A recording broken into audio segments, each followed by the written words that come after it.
Builder. Today, we're gonna talk about 5 tips and tricks that you can achieve with bicolored LED lights, specifically made by GVM. 1. Use the wireless remote. That's right, they have one now. 2. Use tungsten and daylight in the same scene for additional contrast and mood, especially if you're filming action movies. 3. Use the color temperature and dimmer knobs to simulate practical lights. 4. Use the memory functions on the back of the LED panel for more intense practicals. And 5. Save your money. Use wax paper or a collapsible laundry hamper to achieve diffused light. Done. Roll that intro. What's up, everybody? You're watching Too Long Didn't Read Filmmaker, where the answers comes first, the reasons come last, but we are constantly and always still learning. So today is going to be a tips and tricks video on how you can use bicolored lights, specifically the GVM 520s. But before we get to that, you heard correctly. They actually do have a wireless remote. They were actually developing it before the kit got out to me. So now all the kits include it, and basically, this thing rocks, and I'm gonna tell you why. So if you take a look at the remote and the back of the LED panels, you'll notice that there's actually groupings from 0 to 11. So yes, this remote can actually control 12 groupings of lights. So if you have like 20 of these things and you're lighting up a major scene, you can group all these lights together and then basically control your entire lighting setup from one remote. That is freaking awesome.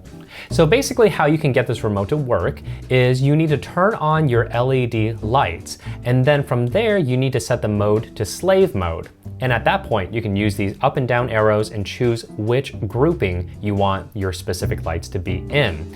Now after that, basically the remote just acts as the master, so you can turn up and down the intensity in 1% increments instead of 5, and you can also change the color temperature.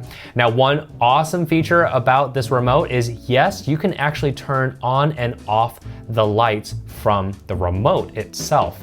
Now, this is awesome because if you have lights that are hung maybe about 30 feet in the air, the last thing you want is when everyone's breaking for lunch that you have to climb up there and turn each and every one of them off. So, not anymore. You can actually use this remote and turn it off from there. Now that being said, because if you're gonna have lights hanging up and they are battery operated, I'm going to guess that yes, it's obviously drawing some power because it needs to know when you want to turn it back on. I'm not really sure how long the battery duration would be in terms of standby mode, but if you're on a set and you only have one pair of batteries, just be conscious that the battery is constantly being used even when the light is being powered off. So one of the first major tips and tricks is, now that we have a wireless remote, get these lights higher. Now, the reason I'm saying this is because from a lighting perspective and just normal observation of every day, when you go to an office, when you go to a cafe, when you're outside, light sources are always coming from the top, or maybe from the top at an angle. So when you're lighting a scene, think about it. What is it that you're trying to do with the lighting and crafting? If you're trying to make sure that people look at the image and say, yes, this looks correct because that's what I see in normal life, then that's what you want to do. You want to be able to make these lights come from the top at an angle or straight atop if you really want to get some dark shadows under the eyes, what have you. Now, of course, there are lighting situations where they come blasting from the side if you have a huge window source, or from the bottom if you're getting moody. But now that we can actually use a wireless remote to turn on and off the lights, change the color temperature, change the intensity, and we can basically put the light at least 30 feet in the air. We probably won't actually do that in a normal set, but the fact that you can do it, start doing it, because it's going to change the way you light, and it's going to give the audience a more natural look that they're used to. And when you're doing these type of scenes, you want natural. You don't want people to go, huh, why is everything bottom lit and they're at a restaurant? Do restaurants have lights coming from the bottom? No, they're usually coming from the top, kind of dim. So the next tip and trick is, with these bicolored LED panels, start playing around by using them at different color settings in one shot. So if you look at the example that I gave 2 weeks ago, it shows that I was being lit on the daylight side, but I had tungsten in the back. Now, the reason I like this kind of mix is because it gives more additional contrast to the scene. Now, generally speaking, people will be lighting for shadows and all that other good stuff, but when you start playing with color, you're adding an additional level of contrast that gives a more full look to your final image.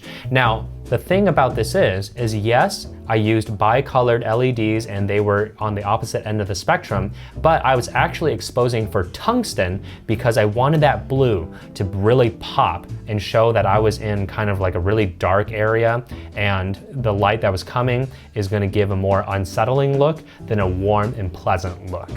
So the next tip and trick is you can actually use the rotary knobs in the back to simulate a couple real-life objects without actually having them.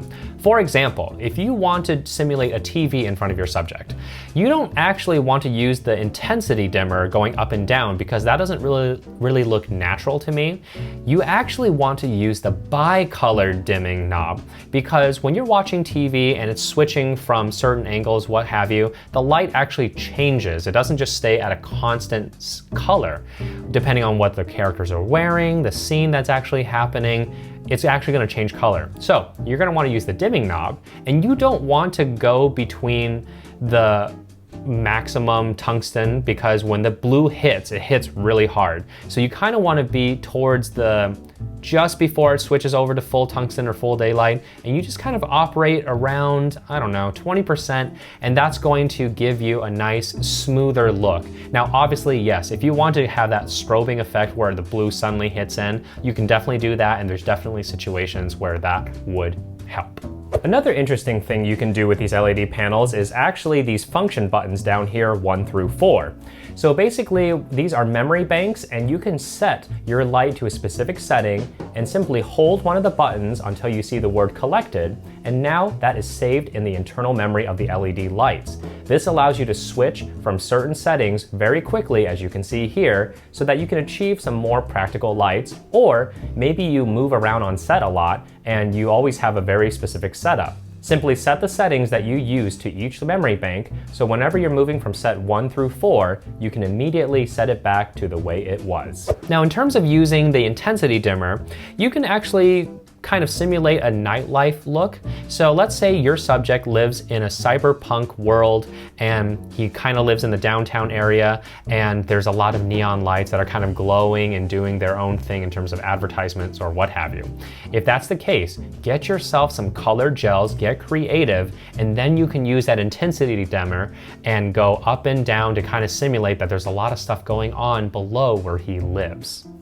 Now, the last tip and trick is actually a really fun one. So basically, you can kind of create your own China ball or aperture space light, if you will. All you have to do is acquire one of these collapsible laundry hampers, and they fold down to a nice small size, and then they open up to about this big. And basically, you just have to tuck it over the barn doors and take the handles and draw it to the back and tie it up or clamp it up, what have you, just to kind of give it a little bit more snugness to the whole thing. And what this is going to do is it's actually going to cut the light a little bit so that it spreads it out and becomes a lot softer instead of more harsh on your subjects. Now, the reason why we're doing it this way is because we're trying to get a more ambient look instead of a more directional look like I have currently right now, where the GVM light is just shooting straight at me. So if you look at this example, this is what it looks like when the light is shooting straight at your subject. And this is what it looks like when you have the DIY kind of China ball looking thing next to it. You'll notice that the light is a little bit softer, and it seems to kind of spread out a lot more into the actual atmosphere and environment of the room. And sometimes that's what you want. You don't want a very direct light at your talent. Now, if you have a more powerful version of this GVM light, what you can do for some extra diffusion is actually purchase a laundry mesh bag with a drawstring handle. And basically all you have to do is just wrap it over the collapsible one, and that's going to give you an extra layer of material that's going to break up the light and further diffuse your light.